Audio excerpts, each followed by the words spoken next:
So having negotiated the first two sectors of the trail, the series of entries, sections and exits, managed the performance cues, kept my mind alive and dancing ahead of the bike, riding in the unconscious, I'm through to the next sector. This sector again is a series of entries, sections and exits.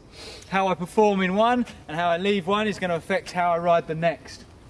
Here it's important not to be susceptible to the performance cues created by people riding offline.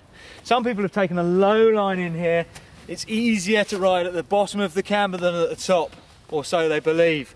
But all you're doing is pushing a problem further down the trail.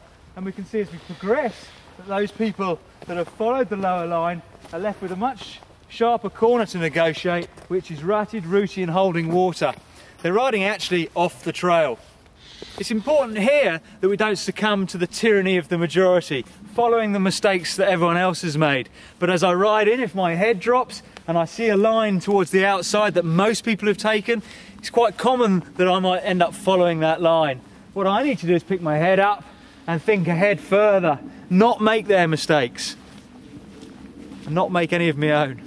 So I'm going to stay high here, firmer trail, use a bit of good footwork to keep the bike high on the trail, and by the time I get here I can see a straighter line through and on to the coming sections, as opposed to riding low here, ending up in soft, horrible, squidgy trail and having to turn back up the slope. So this section is almost defined by this performance cue here, this tree. People don't want to ride close to it. They're conditioned to kind of give it a wide berth, and in doing so, it's putting them way offline.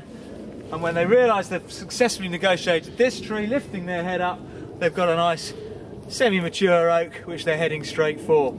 Further back up the trail, I want to think ahead, think through this section, and know that actually by running a tight line to this tree, it's going to set me up much more nicely for the next section. Although I might be pedalling through this section, I'm probably easing off on the pedalling, getting into my core cruising, my ready position, my neutral position, ready for what becomes further down the trail. We've got a series of undulations where we can start to work the bike and pump the bike, release energy from the trail and start to get that zen feeling which we all crave. As I pedal through this section, I'm already thinking ahead to the next, and that's where we can start to really utilise the other aspect of generating power, the pump. This following section is a series of undulations where there's going to be good times to pedal and good times to pump. Pedalling all the way through is not necessarily going to increase my overall speed. Pumping all the way through, I might not be able to carry enough momentum. So working out where and when to pedal, how to apply the power is going to be crucial again in keeping that flow going nicely.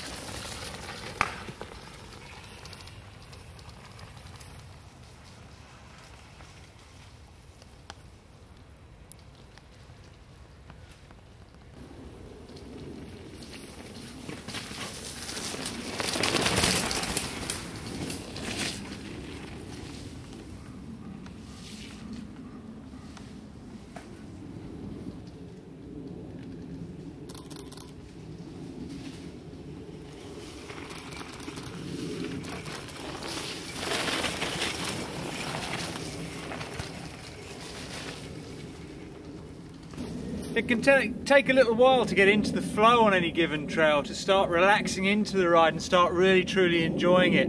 For me, the sector that we've just looked at is where the fun really starts to begin. Top half is great fun, but if you stand here and watch riders, this is where the grins start to broaden. You'll hear whoops of delight. This is riders relaxing. They're riding ahead, thinking ahead of the bike. They're riding in an unconscious manner, just enjoying the experience rather than having to think about every little detail of what they're doing. They're riding unconsciously, but they're unconscious competence. They're doing it well. That said, riding as an unconscious competent, you'll be doing very well down the trail and enjoying the trail, but you're not necessarily going to improve with each run. In order to improve, we need to reflect on that competency. We need to understand why it felt so good. We need to understand why it works so well. And that's going to be a combination of physical and psychological factors. The fact that I'm relaxed and I'm focused ahead of the bike, I'm letting the bike roll more freely, the fact that I'm working the terrain by pumping as well as pedaling is all going to contribute to a smoother riding feeling and a more relaxed mind and a more relaxed body. So having ridden looked at, then ridden, then practiced and sessioned various sectors, we can stitch them all together into one fluid run. From here on in, it's pretty much brake free, pedal free, bit of pumping, letting the bike roll and just simply enjoying that ride. You can fall in love with this trail even in the winter when it's churned up. It's all about your mental state and physical application of good or best practice. You're not always going to ride the trail exactly perfectly in your own mind or in the mind of others, but what's important is if you make a little error or something doesn't feel quite right, is quickly to get ahead of the bike again. Don't wallow in self-pity that you didn't quite pin the corner. Don't worry that you didn't get your footwork quite right for a particular section. Think through, think ahead, think beyond, and think happy thoughts.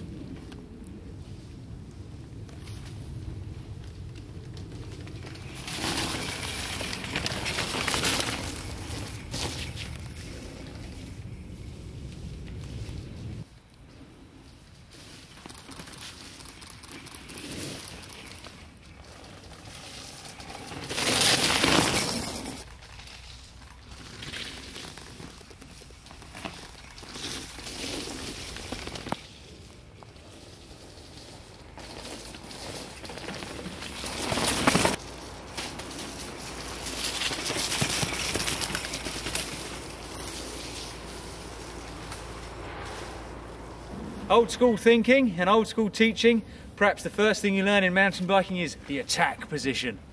But think about it slightly more logically. Why do you want to attack the trail? You don't, you want to ride in harmony with it. So relax, change your mindset and change the way you ride. We're not in a battle with the trail, we're not there to fight it, we're there to enjoy it and enhance it. Rather than be ready for an attack or a fight, just be ready.